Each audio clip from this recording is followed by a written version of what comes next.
Welcome to Retirementals, a podcast that dives headfirst into the issues facing the financial sector at the intersection of investment, technology and financial advice.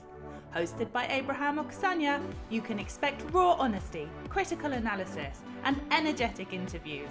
Here is your host, Abraham Okusanya. Welcome to Retirementals. I'm Abraham Okusanya. I am really excited about my guest today. He is none other than Sean Hagerty, who is the CEO of Europe at Vanguard. Sean, welcome to Retirementals. Thank you, Abraham. I'm very pleased to be with you today. So you are at the very top of the behemoth that is Vanguard here in Europe. That is a huge job. Tell us a little bit about your career and how you got here. Well, I don't know how huge of a job it is. I think I got lucky is what happened. I had someone tell me you got lucky because you were born in the right century, in the right place, with the right amount of white male privilege, and so. But I started as a what in the U.S. Obviously, you can hear from my accent. I'm from the U.S. I've been in London for about 5 years now in the role that I play in Vanguard Europe. 24 years at Vanguard in total. So a long run of a career there. But I started as a chartered accountant, a CPA in the US, but quickly got into the pensions business because the first audits I did were of pension and profit sharing plans in the US. I kind of felt like, wow, this is an area that seems interesting to me. I left public accounting and went right into a bank where I worked in the pensions business really all the way through until the early 2000s.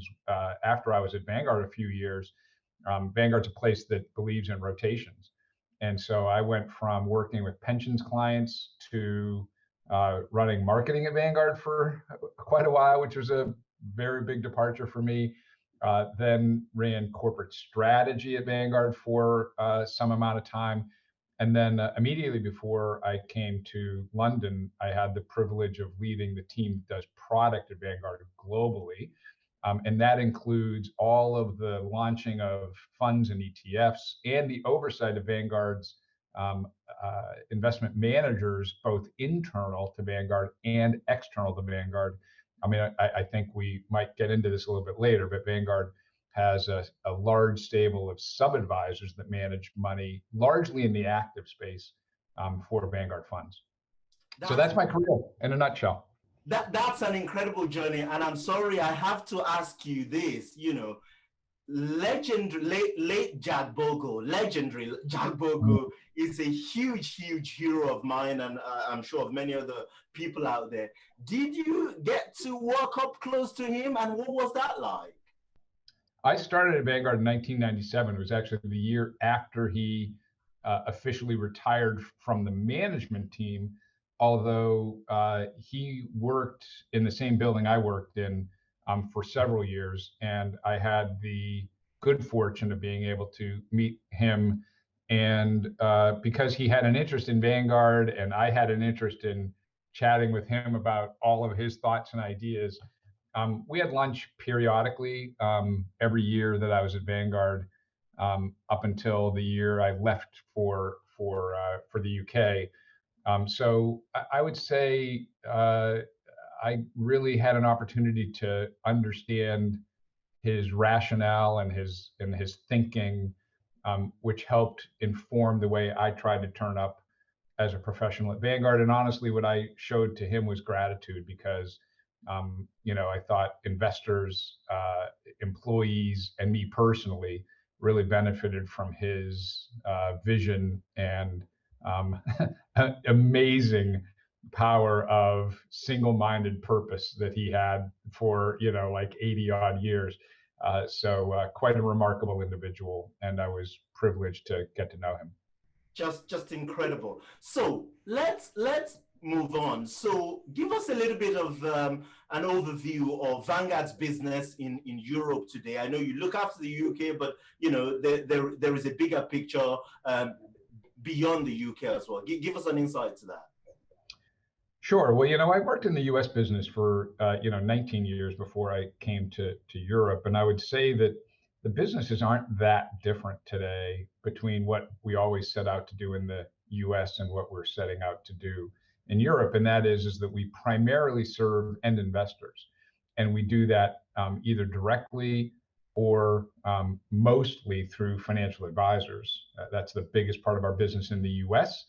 and it's the biggest part of our business in Europe. So I think our strategy is very much aligned.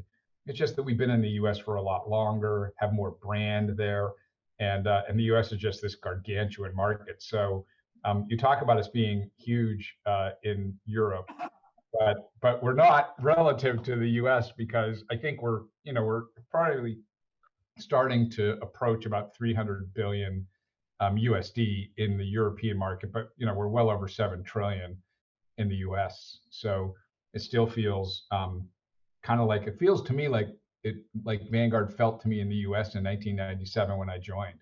We're just getting going. That's fantastic. So you've recently launched the Vanguard Personal Financial Planning here in the UK, and there's been all sorts of media around that, particularly around the cost being under 80 basis points. Tell us a little bit, what is the driver behind Vanguard's foray into financial advice? Well, Vanguard's real mission is not just to be a provider of cheap beta. And I think that unfortunately sometimes people try and box Vanguard into, oh, you're the index fund provider. But to know Vanguard is to know that we do much more than that. And for Jack Bogle, it wasn't just about indexing. It was about how do you put it all together? How do you actually improve outcomes for investors? And so he didn't set out to say, and we didn't set out to say, oh, let's revolutionize investing with indexing. We really set out to say, let's revolutionize investing by trying to put the end investor in the first instance. Everything we do is about the end investor and improving outcomes for them. And so as an example, somebody could buy an index fund and sell it and buy it and sell it and buy it over again a bunch of times and lose a ton of money because they would have been timing at the wrong time. So really it was about how do you use investment portfolios to improve outcomes. And so advice for us is really just a natural extension of what we've always been doing, which is how do you take the complex and simplify it? How do you use a long-term investment philosophy and apply it in the way that portfolios are managed? And so for us, providing advice is a natural part, and something, by the way, we've done in the US for probably more than 2 decades, has had a component of what we've done around helping to improve outcomes through not just providing funds or ETFs, but also by providing advice to improve net outcomes for investors. And of course, Bogle's single biggest mantra was cost is a huge barrier. Yeah. And we think we can do a lot to try and reduce both the cost and complexity in order to improve outcomes for investors. So many financial advisors, we have had this conversation with a few who said to me, oh, by golly, Vanguard is now going to be competing with us. And perhaps, that might maybe drive them to start looking at other index providers instead of, finding other ways to differentiate their offering. What sort of comfort can you give advisors who might be worried that Vanguard is coming after their business? Yeah. Well, I think you'd go to the US and ask, how's that gone for us in the US? And although there are advisors we work with in the US that are concerned about Vanguard providing advice, I think it's a natural concern because, people call it channel conflict. How do you both do direct and indirect investing? And I would say that our direct business in the US is the one that we've been in the longest. And yet in the US, we serve maybe 8 million investors directly. There's like 130 million households in the US. So it's still a pretty small percentage of the total, which I would anticipate would be true in Europe as well. There are just certain people that are drawn to a direct, internet-based digital experience. And there's a much larger group of people that say, I want to actually see somebody face to face. I want to have a relationship with a person that's more local to me. And so we're just trying to fill in different niches. And the niche we're trying to fill in the UK is those who are not served at all today. And I know that many of your listeners probably have seen the FCA research that says about 90% of the UK population don't seek advice.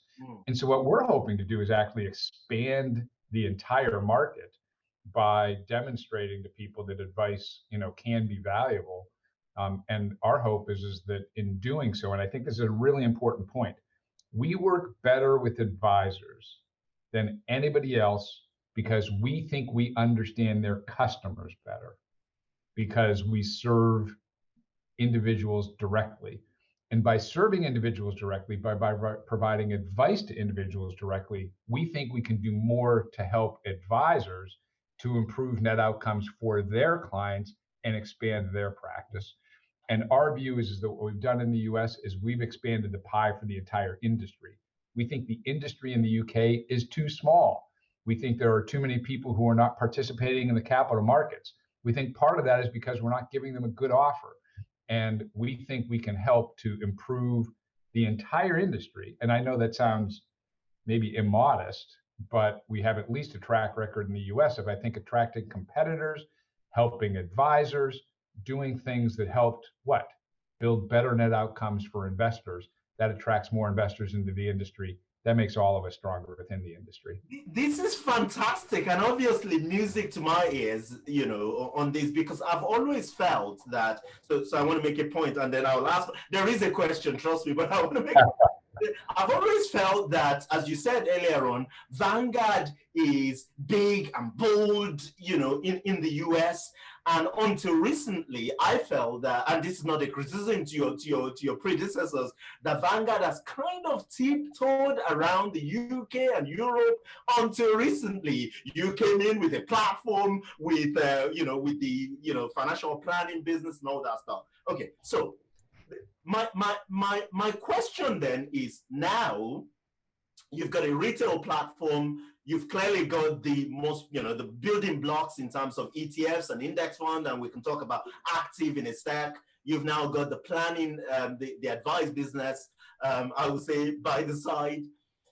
So in effect, what is, for the advisor channel, what is stopping Vanguard from putting all of that together and saying, oh, by the way, you got a model portfolio, and say, well, actually, we're going to offer our platform to the advisor, and compete in the platform space, kind of in a vertically integrated model. I think is the wrong phrase, but that's the phrase that the industry used. What's stopping Vanguard from doing that? Yeah, I think it's a good question. And, never say never. I think that, though, as we've looked at the different components of the value chain in the UK advisor market, there are places where we think it's natural for us to participate and other places where it might be less natural. And I would say that the most important thing for us would be to think about how can we help advisors build portfolios and partner with the existing platforms, as opposed to being a platform ourselves. Vanguard in the US did have a short period where we offered platform capabilities to advisors. It's a challenging business. There's already plenty of providers in the marketplace. We partner with them obviously by putting our funds on those platforms. And now I think more and more we'll partner with them to put portfolios on those, and more sophisticated portfolios.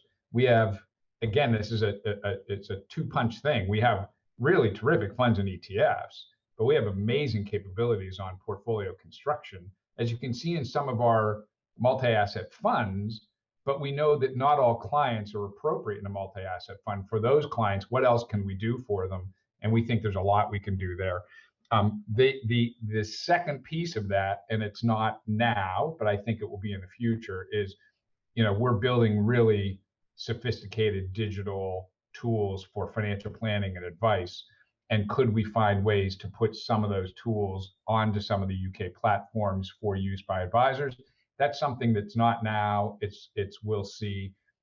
The advisor platform piece would be the furthest away, and I think it's hard enough to run a platform for direct to consumer, but when you start to run a platform for advisors, I think that gets there's a lot of people in the market who do a good job of it.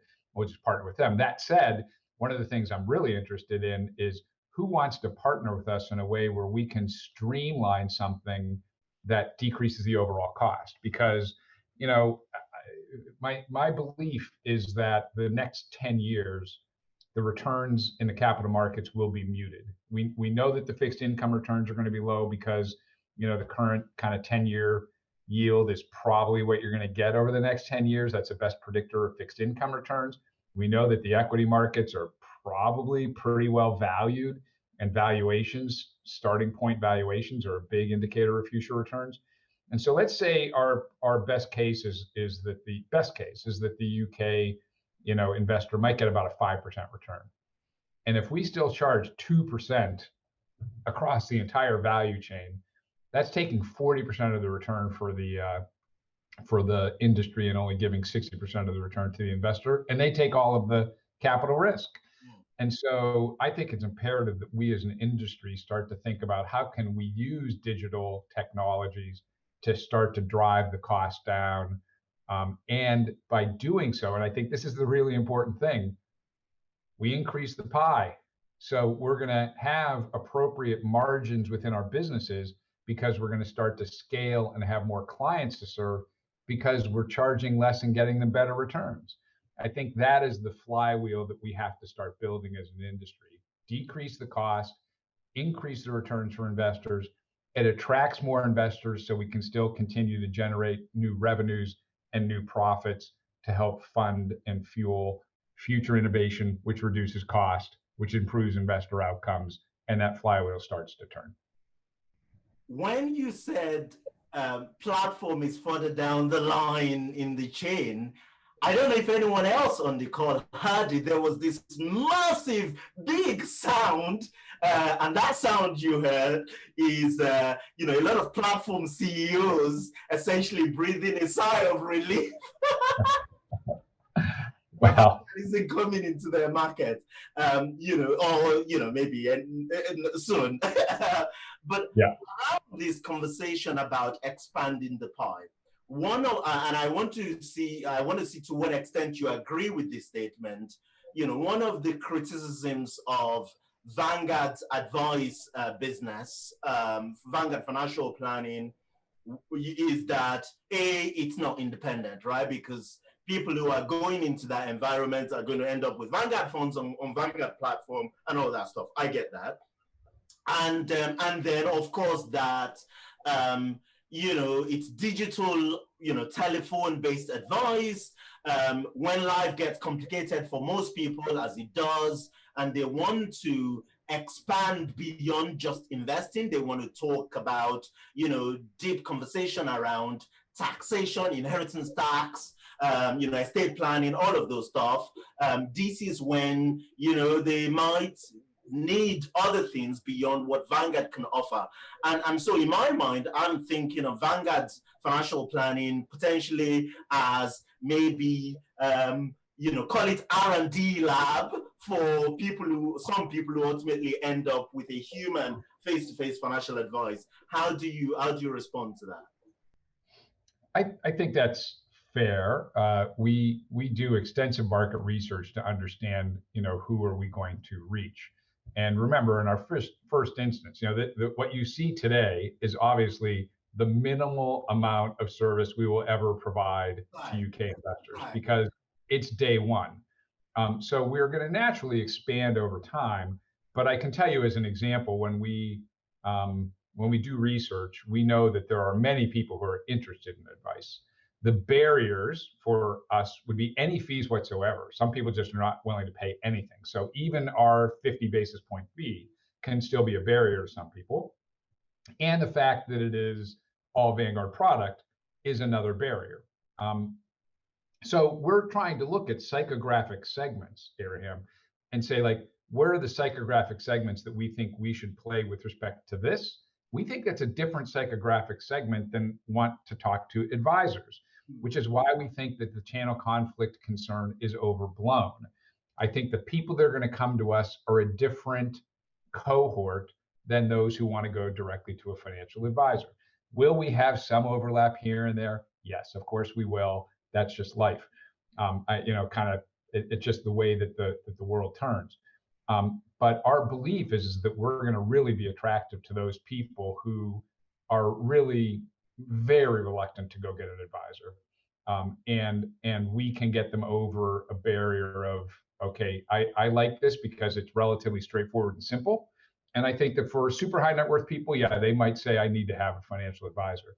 That said, I do want everybody to understand, because you're going to see it happen, we will expand this process. We will, likely have good face-to-face experiences digitally with some of our clients that want it. We will dedicate an advisor over £750,000. We will expand tax, estate planning, and down the road, I would say even potentially non-Vanguard product in our advice offering, although that would be, again, years away. Incredible. So I guess you alluded to the bringing the overall cost down for the investor. So I guess in your view, you see that drive even the advice channel, essentially driving costs closer to that 70, 80 basis points as opposed to 2% where it is today. That's right. And one of the reasons we look at this is we try and if we're all about trying to take a stand for all investors, and we look at all investors today and see how much they pay on average, we think, what can we do? This is what we get up every morning to think about, is what can we do to try and improve outcomes for them? And we think that we want to improve probabilities of them having success with whatever goal they have. For most, it's retirement. And we think that decreasing the cost from, say, 2% down to something like 75, 80 basis points significantly increases the probability they're actually going to reach their goal over a span of time of savings. And so the question is what can we do to help push the industry in that direction? Last thing I'll say is, if we were purely an asset manager, all we would do is have one component of that value chain, and that's it. And it's really important for us to be paying attention to the other components of the value chain, because asset management fees have gone down substantially. And I think you probably have witnessed this, that index funds have gone down substantially over the past 10 years, past 12 years. It started really going down when we entered the UK market. But that hasn't seemed to have translated all the way to the net benefit of the end investor, because I think there are other components of the value chain that still are chunky and expensive. And so the question is how can we actually create efficiencies in the market, create efficiencies in that value chain, so we can decrease the overall cost for end investors? So I'm interested in the point you alluded to earlier on about digital technology and some of the stuff that you guys are working on at Vanguard. As you know, a timeline, we're building technology to make advisors' life easier. And I want to kind of draw a parallel with the US, what Vanguard's doing in the US, for instance.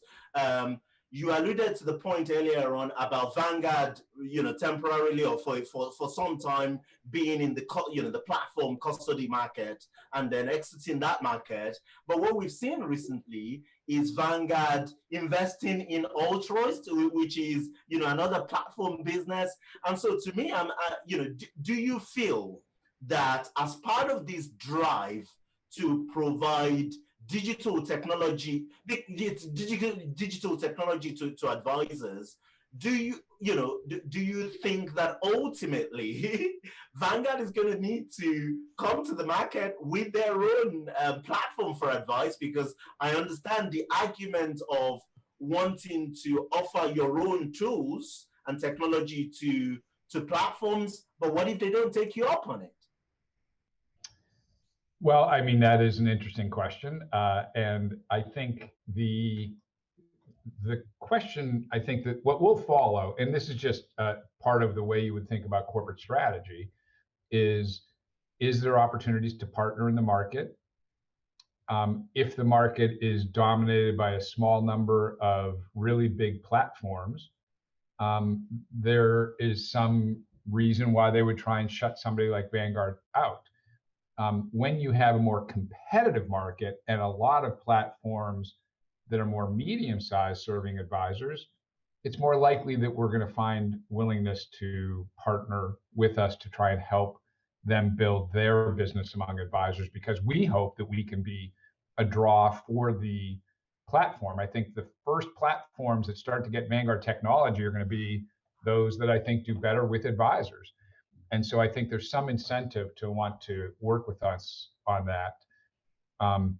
That said, yes, I think that if we found that no platform was willing to work with us, I think that would change the dynamic. But right now, by the way, we have very good relationships with the platform providers.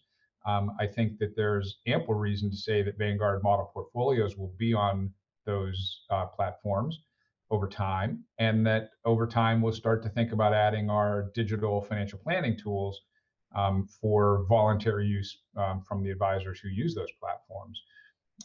But that's the dynamic we see today. That dynamic could change, and if the dynamic changes, we'd have to adapt to that. Incredible stuff. So let's go back to the script now. Okay. We deviated a little bit. So insightful stuff. So I hear it's the 10th anniversary of the Vanguard LifeStrategy Funds. Congratulations on that. These funds have been pioneers in our sector and wiped the floor out of many, expensive multi-asset funds. What do you think? What do you think has been the reason why VLS has stood the test of time? I think a few reasons. I think that they really are emblematic of everything that Jack Bogle really would have talked about during his entire career. He talked about low cost. They're low cost. He talked about indexing. It's an index implementation. He talked about it's hard to time the market. We don't try and time the market. And he talked about time being your friend. And we have a long-term outlook here. And interestingly, what I just read an article this weekend, actually in one of the newspapers, that talked about multi-asset funds and quoted an industry pundit saying, "Oh, I know there's a lot of low-cost funds out there, but you know what? It's the net returns that you really should worry about. So active is a really good place to go too." But of course, what's really powered these is that approach creates good net returns. And so I think the 10-year number, LifeStrategy 40 and LifeStrategy 60, are in the top 2% of the entire universe in terms of risk-adjusted returns. And I think what happens is there's pressure in the industry to create margins. And the way you create margins, and by the way, I've done this for now decades, and I can see why people do it, but I think it misses something big. And that is, people think you get margins by making it expensive, and the only way to justify expensive is to make it complicated. And therefore, then tell a story. But what happens is the complications you put in to justify the fees end up actually destroying return opportunities, because we tend to make behavioral mistakes with respect to how we position portfolios. And so all of the multi-asset funds that are out there, those that are most active, our research shows those that are most active in the way they manage their asset allocation happen to be also the most expensive and happen to be the worst performers. And those that, as you get less active in terms of your movement of your asset allocation and more passive, you actually improve your net returns. And so, my clarion call to the rest of the industry is actually, it's better to keep the cost low, to keep the approach simple, and attract more people to your product and get scale benefits, as opposed to One way to keep your product small is to charge a lot and not get good net returns. And so, and I think that that's been proven kind of over and over again, but it's still really, really hard for everybody in the industry to get their head around that. This is the thing. It's incredible. I'll restate that just for our listeners. LifeStrategy 40 essentially beat 98 out of every 100 funds in the category, which is just incredible. Nonetheless, as you said, it's been very hard just to get these points across. So let's talk about, Vanguard's actively managed funds, right? Vanguard is known for as low cost index fund provider, but then I guess you're also playing the other side with your active funds. What's the rationale for that? Is it just because the argument is too hard to make? Some people are not buying it, and so therefore, let's just offer them some actively managed funds. When Vanguard was founded way back in 1975 by Jack Bogle, it was 100% active. And he didn't launch the Index 500 fund until after he was up and running. And it was because he was a spin-off of Wellington Investment Management. So Vanguard's been in the active business forever, and have 1.7 trillion in active USD in funds under management. And our belief there is that there are some ingredients that are important to create any kind of sustainable alpha, and that is low cost, patience, and finding the right talent. And what we really love about doing both is that we can set a standard that says, hey, we aren't going to hire you as a manager unless you can actually demonstrate that you have what it takes to beat our index funds. And so when we think about a multi-asset fund, it better be something where we say, hey, does that have a chance of actually having a better risk-adjusted return than LifeStrategy? And we would only launch a fund if we actually thought it had that opportunity. Now, what you get with it, though, is that you have active risk. And we do know that there are investors. Again, remember I talked about psychographic segmentation. It's a big world. There's a lot of different investors out there. There are some that are willing to take active risk, as opposed to just systemic risk exposure to a particular risky asset class like equities. And so we want to be able to provide them with what we think is the best approach to active management and approach to accessing active risk. And we do that both on the fixed income side and the equity side. On the equity side, we think it's too hard for somebody of our size to do it ourselves. So we hire, I think it's 25 different firms to sub-advise. And our track record, and I know this very well because I think you might have heard me say earlier that I happened to work in the group that did all of the hiring and firing and oversight of the active managers. And so when I was in that job, I was asking myself, could we demonstrate empirically that we actually are getting, kind of what we paid for? And the answer is yes. Believe it or not, if you invested in a market cap weighted selection of Vanguard's active funds, you would actually get a return better than Vanguard's index funds. Now, what you would not get is predictability. And you would not get that every single year. You'd have anytime you think of active management, you've got to think about there are some good runs and some bad runs, and that's why patience is an important component. One of the reasons we think that most people are well off in an index portfolio is because most people don't have the patience. But for those who do, those who do actually have a real long-term outlook and understand the active risk they're taking, you can be rewarded through taking the approach of finding talented people, having patience, and keeping your costs low. But of course, this strategy hasn't always worked, has it? Because recently, Vanguard short some of its actively managed ETFs. I'm thinking of them as factor ETFs, value factors, and things like that. Again, what's the reason behind that? Is it that you think, yes, we can introduce actively manage portfolios or take active risk within the portfolio, but if we can't, then we shut them down and close the funds?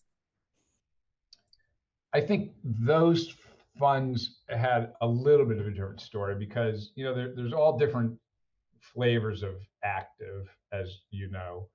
And I thought of those, we think of those as systemic active. They were quantitative in nature. They're not that dissimilar. We think they were a better approach than what you get from some of the factor funds that you could get that are indexed, where MSCI or FTSE or somebody like that is actually determining the quantitative techniques of getting exposure to a particular factor. We thought that the world was going to go to a place where factor investing made some sense. We actually do believe you can build a portfolio that way. But for us, one of the things we've got to see is that true with the market? Do we think that those ETFs in that case were resonating with the investors that we serve? And more we are hearing not really. So I don't want to say that we lost faith in or conviction in the concept of factors in the marketplace. We think there's good academic grounding for some of the factor exposures that you might get access to, but we didn't think that it was going to be commercially successful. And we have much more conviction in the UK with sub-advised traditional active delivered at low cost with high conviction managers and a lot of patience. Incredible stuff. Let's start to wind the podcast down. Sean, I'm incredibly grateful for your time and for your wisdom. Before you leave us today, there's a couple of things I wanted to ask you, and chief of which is, what's in the pipeline for Vanguard? What can we expect going forward? Yeah, I think there's a few areas of interesting exploration for us. One, and I don't know that a day goes by where we don't talk about ESG. And we're getting a lot of questions from advisors about ESG. So we have a pretty active product pipeline there. And that will be across a bunch of different categories. The way I think about it is ESG is a category in and of itself, but there's cross references with, can you do multi-asset ESG, active ESG, ETFs with ESG? So there's definitely something there for us to continue to work on. And the second area of real deep research and product development right now is in portfolio building for advisors. What can we do to help advisors to create better net returns for their investors? And for us, it's all about partnering with people who, and this is a really important part of who Vanguard is. We know that we're not for everybody. Our strategy is to say very clearly, here's our philosophy. And we think advisors that share that philosophy are people who we want to partner with. And what we hope is we can help make them the winners in the marketplace, that they can build robust practices because they believe what we believe what they believe. And ultimately, it's those advisors that put their clients first and try and drive better outcomes for their clients that are the ones that we love to work with. And so we're always finding ways beyond just providing, oh, here's a fund. We're finding ways through practice management, through ways to articulate their value proposition to clients, through a whole series of things that would say, can we help you to drive better outcomes for your client? And I'd say that's a very large area of research and development for us right now. We call it the Vanguard Advantage program in the UK. And so how can we create an advantage for our advisor partners for them and the success of their firms? Incredible stuff. This is a podcast about retirement after all. So how does Vanguard Europe CEO plan his own retirement? Well, let's see. My own retirement. It's by a well-diversified, balanced portfolio, and forget about it. And interestingly, I am a client in the US of our personal advisor services, which is surprising to some because, my goodness, shouldn't I be able to manage my own portfolio? But because we call it TWA, maybe you don't have the time, willingness, or ability to manage your portfolio. I hope I have the ability. I have a little bit of the willingness. I'm not sure I have the time.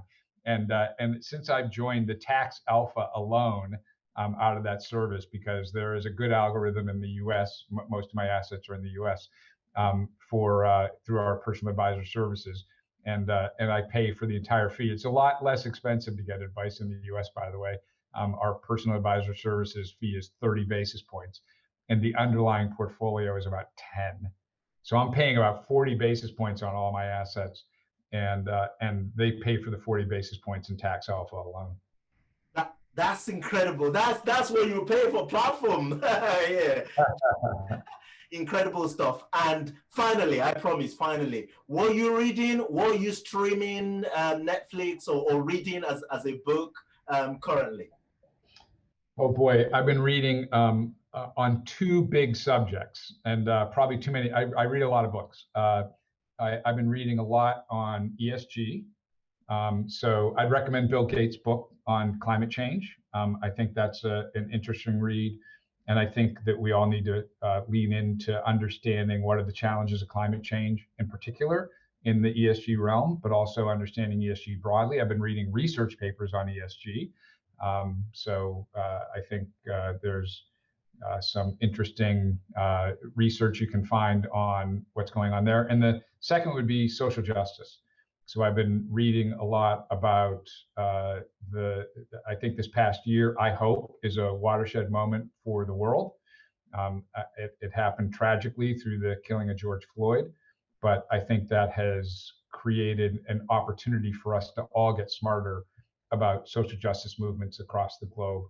And so I've read a lot of book about, anti-racism essentially, and how can we, and trying to apply that to the industry and to Vanguard as a firm. Those are the two big areas of interest for me right now. Incredible stuff. Sean Hagerty, thank you very much for your time, for your wisdom, just for coming on the podcast. Very grateful for your time. Thank you. Thank you for having me, man.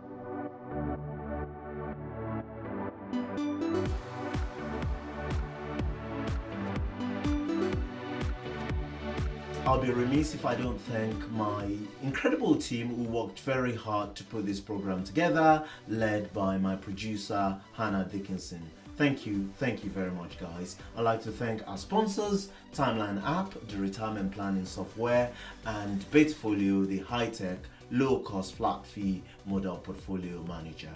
And to you, our listeners, thank you for your time. I hope you've had as much fun listening to the program as we have making it. You can find more about the show at retirementals.co.uk, and you can follow me on Twitter. My handle is Abraham on Money. Until next time, thank you and goodbye.